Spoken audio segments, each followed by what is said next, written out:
Hello student, आज हम बात करेंगे लेक्चर जिसमें कल हमने 5 लेक्चर कर लिए थे, जिसमें हमने आईपीएस नाम तक कंप्लीट कर लिया था। कुछ बाकी रह गए थे, कुछ आपको करने के लिए भी दिए थे क्वेश्चन, कुछ आईपीएस नाम के एग्जाम्पल दिए थे। तो कंटिन्यू करते हैं आज आगे।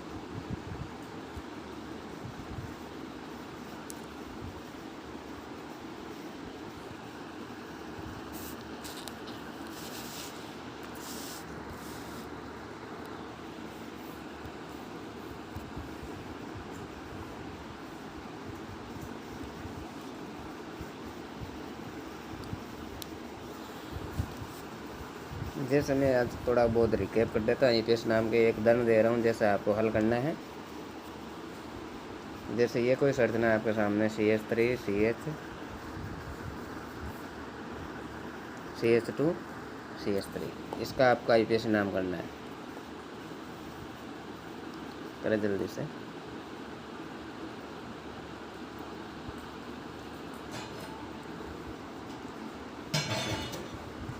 इसका आईपीएस नाम, कार्बन श्रृंखला कितनी है? 1 2 3 4 कार्बन है। तो 4 कार्बन के लिए कौन सा शब्द यूज़ करोगे? मेथ, एथ, प्रोप, ब्यूट। ये ब्यूट तो है। बॉन्ड कौन सा है? डबल बॉन्ड है। तो कौन सा शब्द का यूज़ करोगे आप? इन शब्द का, यही करोगे। और आप नंबरिंग करते हो ना पहले के 1 2 3 4। तो सेकंड डबल बॉन्ड कौन से कार्बन पर है? 1 नंबर कार्बन पे। तो इसका नाम क्या हो जाता है? ब्यूट। या तो ब्यूटेन लिख दो, या दूसरा नाम इसका और भी लिख सकते हो आप। किस प्रकार के? ब्यूट प्लस 1 ई। तो दोनों में से कोई सा भी लिखो आप, सही है दोनों जो भी लिखोगे। जैसे मैं और एग्जाम्पल करवा रहा हूँ यहाँ। जैसे यहाँ मैंने एग्जाम्पल लिखा, जैसे ये रहा CH2 डबल बॉन्ड CH3। इसका आईपीएस नाम लिखो। क्या हो जाएगा इसका आईपीएस नाम? कार्बन कितने? 1 2 3। 3 कार्बन। तो क्या शब्द यूज़ करोगे आप? मेथ, एथ, प्रोप। तो प्रोप के लिए आपने लगा दिया प्रोप। 1 नंबर कार्बन पे क्या है? डबल बॉन्ड है। तो इन शब्द का यूज़ करोगे तो इसका नाम क्या हो जाता है? प्रोपिन। या दूसरा नाम लिखना चाहते तो ये भी सही है। फिर जैसे प्रोप 1 इन। 1 पे क्या है? डबल बॉन्ड है। तो कौन से शब्द का यूज़ करोगे आप? इन। तो आईपीएस नाम लगभग हो गए हैं आपके। आज हम बात करेंगे 1-2 संरचना, उसके बारे में बात करते हैं, फिर आगे चलते हैं। आप इनका स्क्रीनशॉट लो तब तक।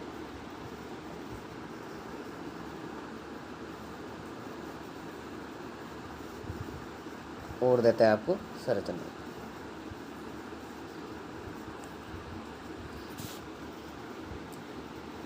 तो आपको बनानी है जैसे एक साइक्लोपेंटेन की। किसकी? साइक्लोपेंटेन की संरचना बनानी है आपको। साइक्लोपेंटेन की संरचना बनाइए, जिसका सूत्र होता है C5H10। इसकी आपको संरचना बनानी है।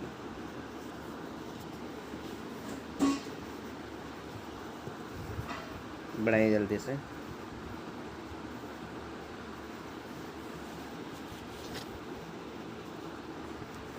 तो देखना, साइक्लोपेंटेन तो कार्बन कितने हो जाएंगे इसमें? 5। तो मैं यहाँ ले रहा हूँ 5 कार्बन। साइक्लोपेंटेन है तो 1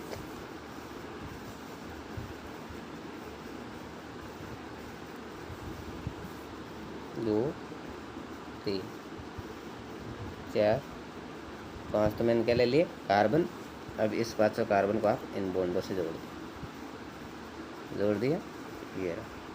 अब क्या 10 हाइड्रोजन थे, तो 1 हाइड्रोजन यहाँ, 1 हाइड्रोजन यहाँ, 1 हाइड्रोजन यहाँ, 1 हाइड्रोजन यहाँ, 1 हाइड्रोजन यहाँ, 1 हाइड्रोजन यहाँ, 1 यहाँ, 1 यहाँ, 1 हाइड्रोजन यहाँ, 1 हाइड्रोजन यहाँ।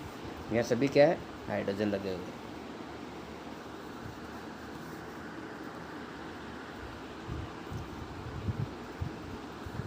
ये रहा हाइड्रोजन इसका, ये इसका हाइड्रोजन, ये इसका हाइड्रोजन।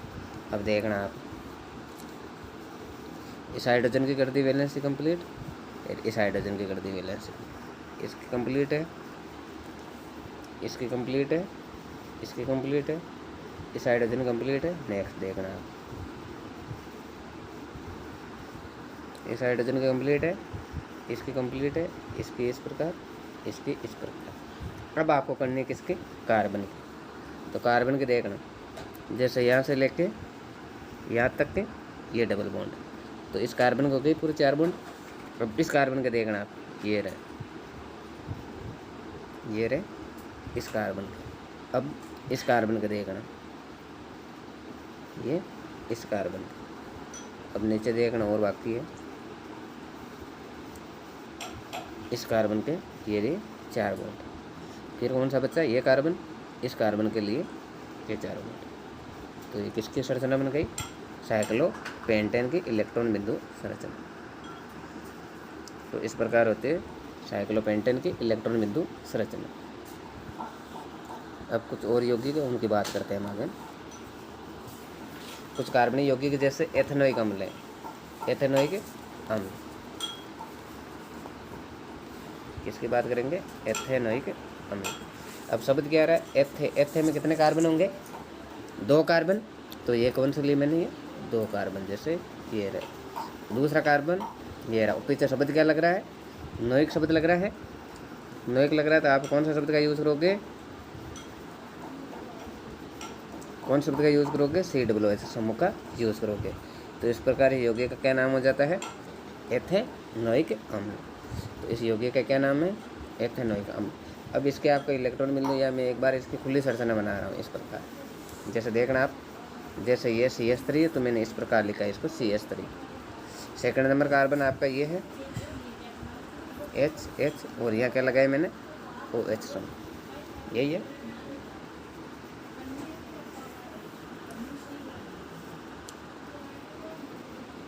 एक मिनट,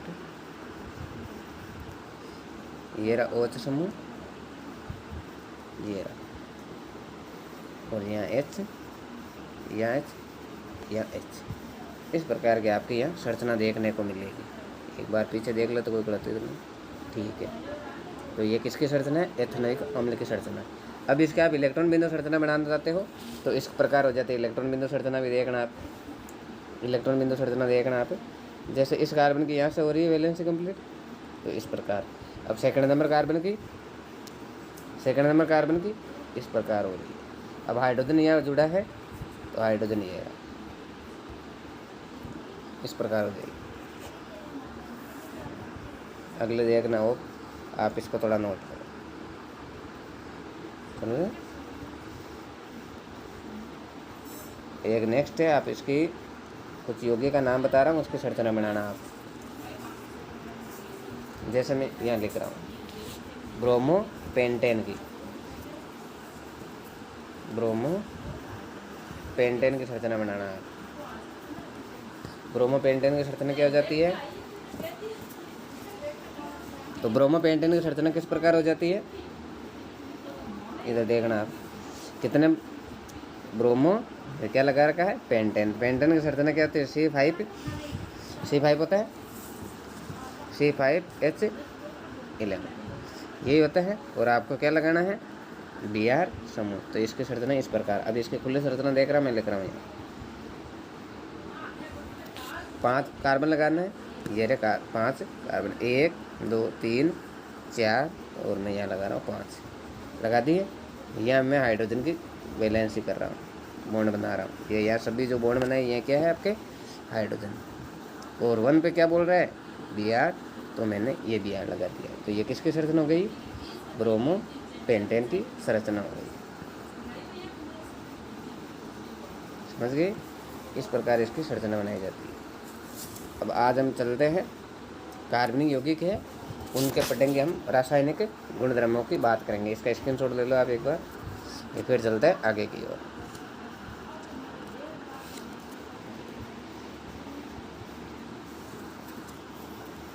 आगे है कार्बनिक यौगिक और उनके रासायनिक गुणधर्म।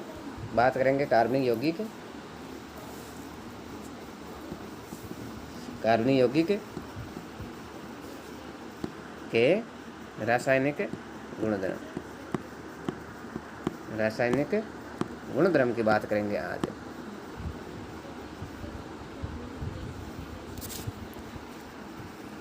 देखना आप, पहला है कि आप कार्बनिक यौगिक के इसमें रासायनिक गुण में क्या परिवर्तन कर सकते हैं। मतलब इसका है कि जैसे कोई भी कार्बनिक यौगिक के लिए आपने रासायनिक, कोई कार्बनिक यौगिक लिया, उसको जला के उसकी ऑक्सीकरण अभिक्रिया करवा के क्या क्या परिवर्तन कर सकते हो। इसका मतलब ये रासायनिक गुणों में क्या क्या परिवर्तन आएंगे इन पदार्थों में। जैसे कोई फर्स्ट है कि रासायनिक दहन, क्या आपने कोई कार्बनिक पदार्थ लिया और उसको जलाया। दहन का मतलब आपने कोई कार्बनिक पदार्थ लिया और उसको क्या किया है, जलाया, तो क्या परिवर्तन आता है। तो जैसे कोई कार्बनिक पदार्थ है, क्या कार्बनिक पदार्थ को आप ऑक्सीजन के साथ दहन करते हो तो आपको क्या मिलते हैं। कोई कार्बनिक पदार्थ जैसे आपने लिया ये कोई कार्बनिक पदार्थ है, जैसे इसको आपने ऑक्सीजन के साथ अभिक्रिया की, ऑक्सीजन को उपस्थित जलाया तो क्या बनता है, उष्मा। जैसे कोई उष्मा निकलेगी, एक तो CO2 गैस बनेगी और क्या निकलेगी, उष्मा प्लस प्रकाश। क्या निकलेंगे, उष्मा प्लस प्रकाश। ये किस में क्या होती है, रासायनिक अभिक्रिया। जैसे मैं नेक्स्ट एग्जांपल यहाँ करवा रहा हूँ, नीचे देखना आप। जैसे आपने CH4 लिया, CH4 को आप क्या कर रहे हो, दहन करवा रहे हो ऑक्सीजन को उपस्थित, तो क्या क्या बनेगा देखना आप, CO2 प्लस H2O प्लस क्या बनेंगे, उष्मा और प्रकाश। क्या निकल रहा है, उष्मा और प्रकाश। ये जैसे आप देखना और उदाहरण दहन के, जैसे मैंने लिया कोई इथेनॉल, CH3 CH2 और OH, CH2OH लिया है, तो इसको आप ऑक्सीजन की उपस्थिति में अभिक्रिया करवाते हो तो क्या बनता है, CO2 H2O plus H2O plus उष्मा। क्या निकलती है, CO2 प्लस उष्मा। तो क्या करना है आपको, कोई भी कार्बनिक पदार्थ लेना है तो देखना यार, जैसे मैं नीचे बता रहा हूँ आपको, यह आपने कोई कार्बनिक पदार्थ लिया है, जैसे यहाँ देखना आपको कोई कार्बनिक पदार्थ लिया है, उस कार्बनिक पदार्थ को क्या करना है आपको, ये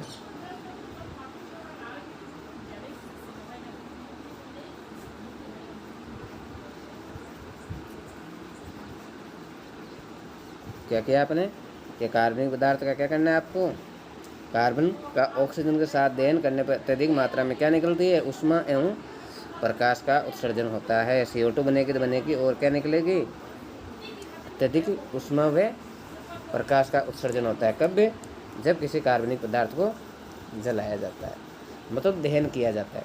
तो जैसे मैंने यहाँ उदाहरण करवा दिया आपको, ये मैंने आपको क्या करवा दिए, उदाहरण। यहाँ जैसे आपको उदाहरण यहाँ देख लो, ये उदाहरण जैसे यहाँ नीचे हैं, ये रे वहाँ आपको अभिक्रिया लिख कर देती, आप इसके आगे देखना। अब आप पढ़ेंगे कि संतृप्त हाइड्रोकार्बन क्या होते हैं।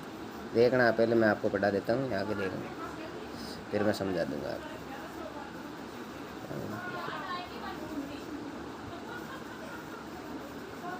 ये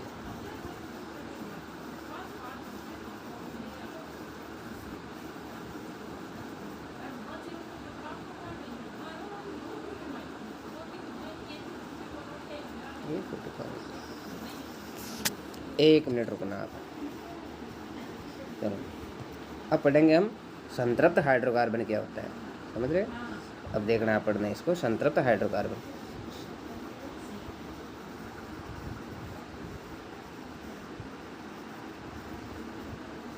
क्या होता है, संतृप्त हाइड्रोकार्बन को आप स्वच्छ नीली ज्वाला के साथ जलते हैं। संतृप्त हाइड्रोकार्बन जो भी होते हैं वो क्या करते हैं, स्वच्छ नीली ज्वाला के साथ जलते हैं, जबकि जो असंतृप्त हाइड्रोकार्बन होते हैं वो काली ज्वाला के साथ जलते हैं।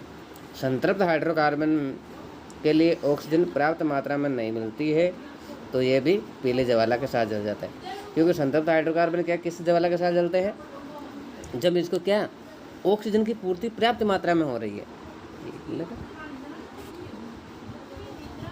जब किसी हाइड्रोकार्बन को ऑक्सीजन की मात्रा पर्याप्त मात्रा में हो रही है प्राप्त, तो वो कौन सी ज्वाला के साथ जलते हैं, इस नीली ज्वाला के साथ जलते हैं। जबकि असंतृप्त हाइड्रोकार्बन होते हैं वो किस ज्वाला के साथ जलते हैं, काले ज्वाला के साथ। लेकिन जैसे ही किसी संतृप्त हाइड्रोकार्बन पहले किस ज्वाला के साथ जल रहा था, नहीं, लेकिन उसको जब ऑक्सीजन पर्याप्त मात्रा में नहीं मिलते तो कौन से ज्वाला के साथ जलने लग जाते हैं, इस पहले ज्वाला के साथ जलने लग जाते हैं। आगे देखना आप,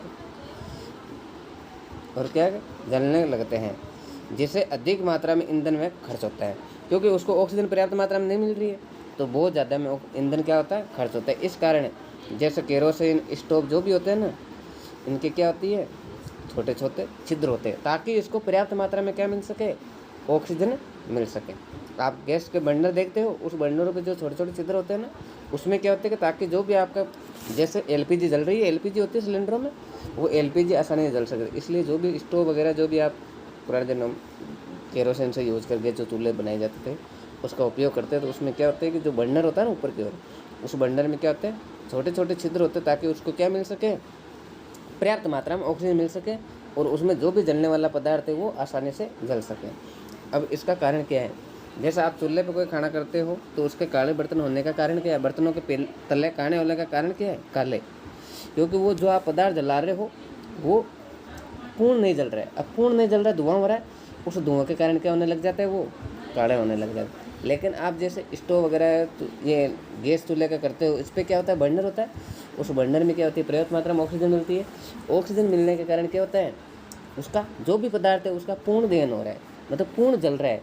और पूर्ण जल रहा है तो किसी प्रकार का धुआं नहीं बन रहा है। अब धुआं नहीं बन रहा है तो क्या हो रही है, किसी प्रकार के तल्ले काले नहीं होंगे बर्तनों में। आगे देखना आप, ये रहे क्या हो रहा है कि बर्तनों के तल्ले काले होने, बर्तनों के तल्ले काले होने का प्रमुख कारण क्या है, वायु छिद्र में अवरोध। वायु छिद्र में अवरोध का मतलब है कि वायु छिद्र में कुछ कमी है, इसके कारण जो भी पदार्थ है वो पूर्ण जल नहीं रहे। अब पूर्ण जल नहीं रहे, इसके कारण क्या होता है, अवरोध ईंधन का भी व्यर्थ होता है। जैसे कोयले एवं पेट्रोल के ईंधन में कुछ मात्रा में नाइट्रोजन और सल्फर गैस होती है सल्फ। इनके दहन के फलस्वरूप कौन सी गैस, सल्फर और नाइट्रोजन कौन से ऑक्साइड बनाती है, ऑक्साइड का निर्माण करती है। वो ऑक्साइड कौन से, यहाँ देखना है, दो ऑक्साइड का निर्माण करती है, एक होता है NO2, एक होता है SO2। ये दोनों क्या होती है,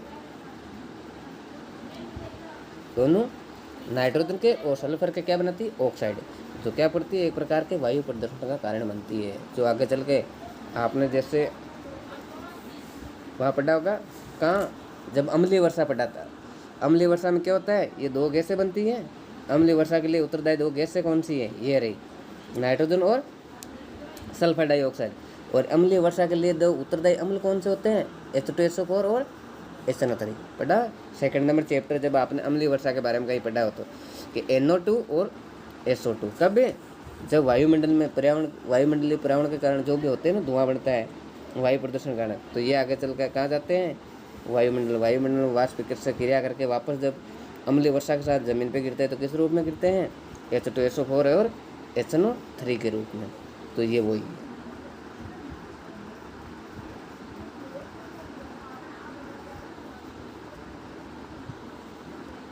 तो क्वेश्चन ने नीचे देखना, क्या है नीचे, क्वेश्चन ने क्या, जलते हुए पदार्थ, क्या जलते हुए पदार्थ ज्वाला उत्पन्न करते हैं या नहीं। कोई भी पदार्थ है वो जलने के साथ ज्वाला उत्पन्न करते हैं या नहीं करते हैं। अब इसका कारण क्या है, सुनना। कोई पदार्थ है, जैसे एक LPG मान लो, आप एक लकड़ी मान लो, मान लिया आपने एक LPG लिए मेरे कोई लकड़ी ली, तो LPG तो क्या होती है, लगातार जब तक जलेगी तब तक आपको ज्वाला उत्पन्न करती रहेगी। लेकिन एक लकड़ी लो आप, लकड़ी क्या है कि शुरुआती में जलती रहती, वाष्प अवस्था में होती तब तक तो, लेकिन जब उसके कोयला बन जाता है तो कोयला से आप एक ताप उसमें मिल सकती है। अब उसमें आग थोड़ी होती है भाई, कोयला बन गया उसमें आग नहीं, अब ज्वाला नहीं है ना। आप गैस को लगातार जलाते जो ज्वाला उत्पन्न होती रहती है, लेकिन कोयला क्या होता है, जब तक लकड़ी जलती है ना तब तक क्या होता है, उसमें ज्वाला उत्पन्न होती रहती है। जैसे अब वो लकड़ी जल गई पूरी, लकड़ी जलने के बाद कोयले में परिवर्तन हो जाती है। अब वो कोयला लालिमक अवस्था में रह सकता है, लेकिन उसमें कोई ज्वाला उत्पन्न होती है बाद में, ज्वाला नहीं होती। आप उसमें ग्रहण कर सकते हो, लेकिन ज्वाला नहीं। लेकिन आप गैस, आप बर्नर जलता देखना है स्टोव का, उसमें लगातार क्या होता है, जब तक पदार्थ जलता रहेगा तब तक क्या ज्वाला उत्पन्न होती रहेगी। तो इसका कारण क्या है, क्या जलते हुए पदार्थ यही है, क्या जलते हुए पदार्थ ज्वाला उत्पन्न करते हैं या नहीं? तो क्या है, गैसीय पदार्थों को जलाने पे क्या होती है, उत्पन्न होती है। गैसीय पदार्थ जैसे स्टोव, एलपीजी आपने जलाई है, वो लंबे समय तक क्या करती है, ज्वाला उत्पन्न करती है। जैसे गैस स्टोव निकलने वाली एलपीजी गैस जलने पर ज्वाला उत्पन्न करती है। जबकि लकड़ी, कोयला आदि प्रारंभ में वाष्पशील पदार्थ जलने पर ज्वाला उत्पन्न होती है, परंतु बाद में ज्वाला उत्पन्न नहीं होती है। तो आप इसका स्क्रीनशॉट ले लो। एक मिनट, नहीं तो ऐसा करो, आप आधा आधा करके ले लेना स्क्रीनशॉट। एक मिनट, ये लो, पहले आप इसका ले लो।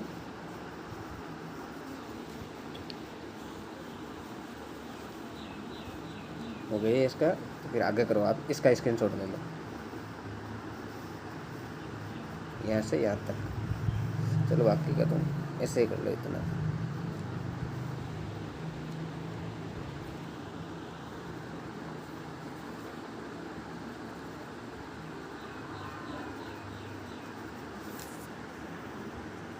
ये लो,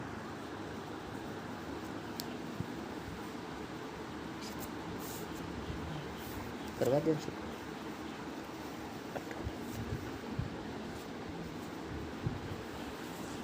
चलते आगे। हमने पहला पढ़ा है कि दहन। अब हम बात करेंगे आगे ऑक्सीकरण। किसके बारे में? ऑक्सीकरण के बारे में। ये ऑक्सीकरण क्या होता है?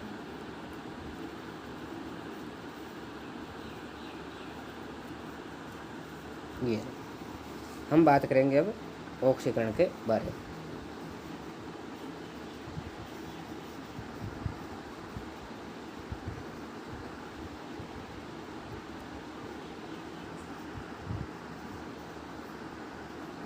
ये ऑक्सीकरण क्या होता है ये देखना है।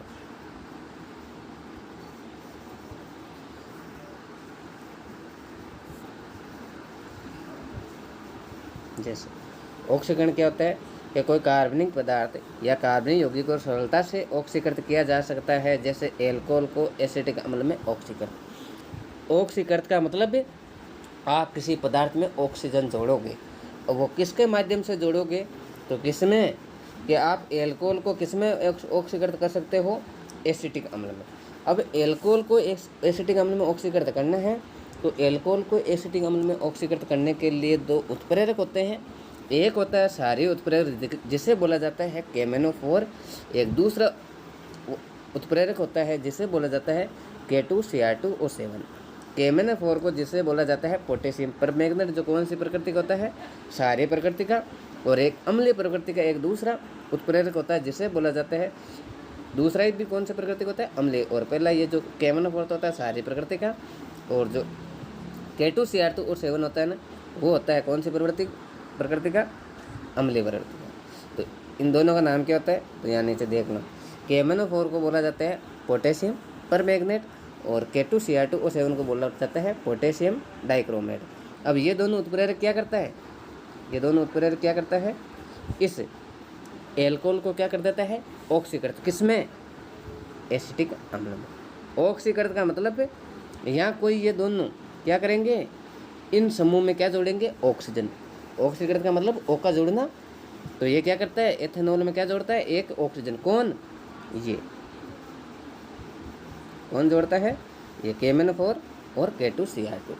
जैसे एथेनॉल में क्या जोड़ता है? वो जोड़ता है, यहाँ देखना आप, एक तो यहाँ दिखा रहा हूँ मैं आपको, इधर देखना। जैसे मैंने यहाँ लिया कोई,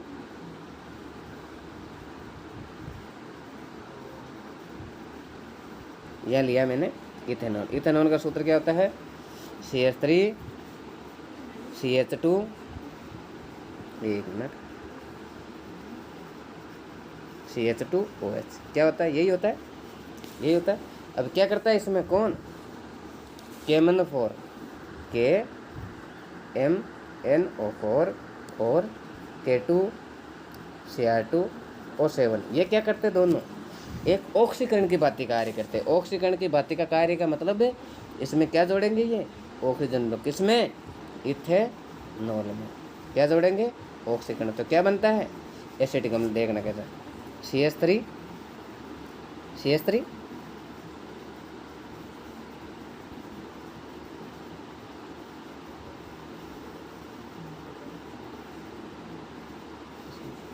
एक मिनट आप रुकना, एक मिनट। इसमें कन्वर्ट कर देता है इसको CH3 COOH, COOH में कन्वर्ट कर देता है किसको, इथेनॉल को किस में कन्वर्ट कर देता है, COOH मतलब एसिटिक अम्ल में। कौन करता है इसको, KMnO4 और K2Cr2, किसको, इथेनॉल को किस में कन्वर्ट कर देता है, एसिटिक अम्ल में। तो देखना आप ये इस प्रकार की अभिक्रिया होती है। अब आप इसको देखना एक बार,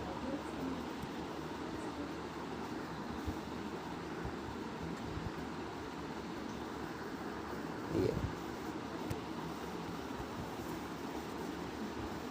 आगे चलते हैं, हम बात करते हैं आगे की ओर।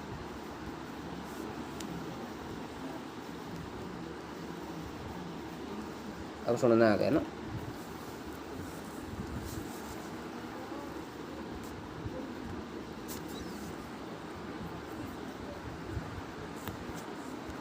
हाँ, तो इथेनॉल को किसमें कन्वर्ट कर देते हैं, एल्कोहल में। तो आगे पढ़ना, उपरोक्त अभिक्रिया में सारे KMnO4, ये रहा सारे KMnO4 एवं अम्लीय पोटेशियम डाइक्रोमेट ऑक्सीकारक का कार्य करते हैं। ऑक्सीकारक का मतलब O जोड़ेगा किसमें, इस इथेनॉल में, किसने, इन दोनों ने, और क्या बना देते हैं, एसिटिक अम्ल। जो एल्कोहल को क्या करते हैं, आसानी से ऑक्सीकृत करके मतलब ऑक्सीजन प्रदान कर एसिटिक अम्ल में ऑक्सीकृत कर देता है। इस लाइन का मतलब ये होता है। तो नीचे क्वेश्चन है, ऊपर जो पढ़ा है उसी के बेस पर क्वेश्चन है, सुनना। इथेनॉल से एसिटिक अम्ल या एथेनोइक अम्ल में परिवर्तन ऑक्सीकरण अभिक्रिया क्यों, क्योंकि एथेनॉल में कौन, KMnO4 और K2Cr2 क्या जोड़ रहे हैं, ऑक्सीजन जोड़ रहे हैं। इस कारण जो इथेनॉल होता है वो किस में ऑक्सीकृत हो जाता है, एथेनोइक अम्ल सॉरी एसिटिक अम्ल में। इस कारण क्वेश्चन भी यही है। तो आप इस क्वेश्चन का आंसर लिखना चाहते हो तो ऊपर का जो भी यहाँ तक का पढ़े है वो इसका क्या है, आंसर है इस क्वेश्चन। तो इसका आप ले लो स्क्रीनशॉट।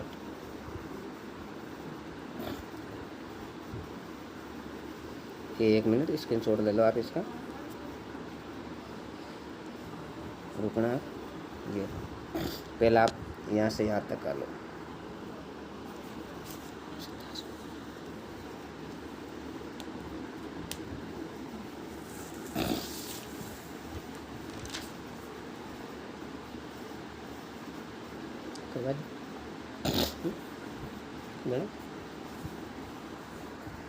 आप आगे लो इसका,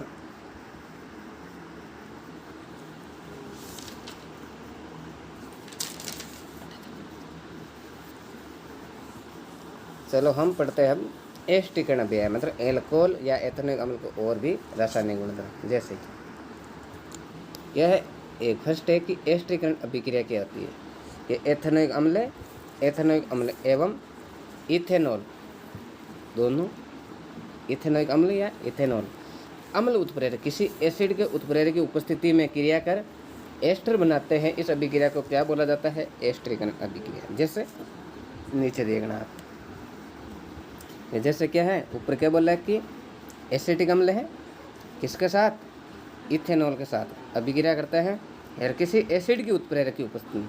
यहाँ अम्ल क्या करता है, उत्प्रेरक की भांति कार्य करता है। कौन, एक अम्ल। तो क्या करता है, बनाता क्या है, एस्टर। जैसे यहाँ आर लिख रखा है ना, यहाँ देखना आप, यहाँ जैसे लिख रखा है ना आर COOR, तो ये दोनों क्या है, मेथिल समूह। तो यहाँ तो आ जाएगा CH3 और यह क्या आ जाएगा CH और दोनों COOR।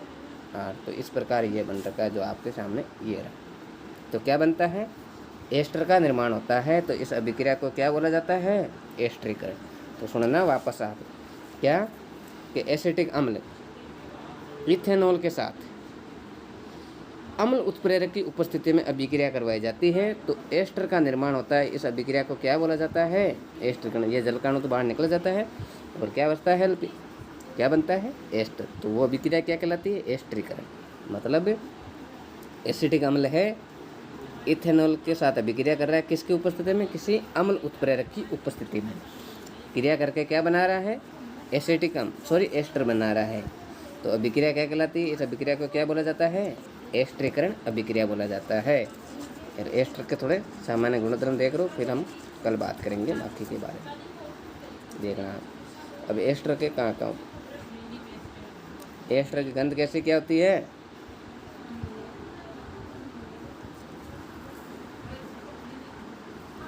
एस्टर गंध कैसे होती है? मृदु, जिसका उपयोग कहाँ किया जाता है? इत्र एवं स्वाद उत्पन्न करने वाले कारकों में कहाँ किया जाता है? स्वाद उत्पन्न करने वाले कारकों में किसका उपयोग किया जाता है? एस्टर का उपयोग किया जाता है। तो आप इसका भी स्क्रीनशॉट ले लो थोड़ा बहुत।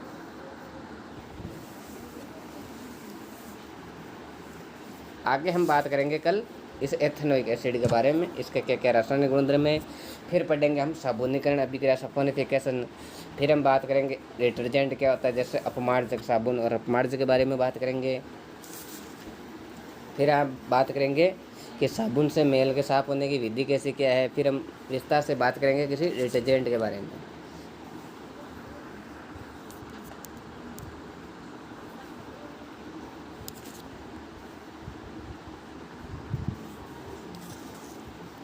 Thanks for watching.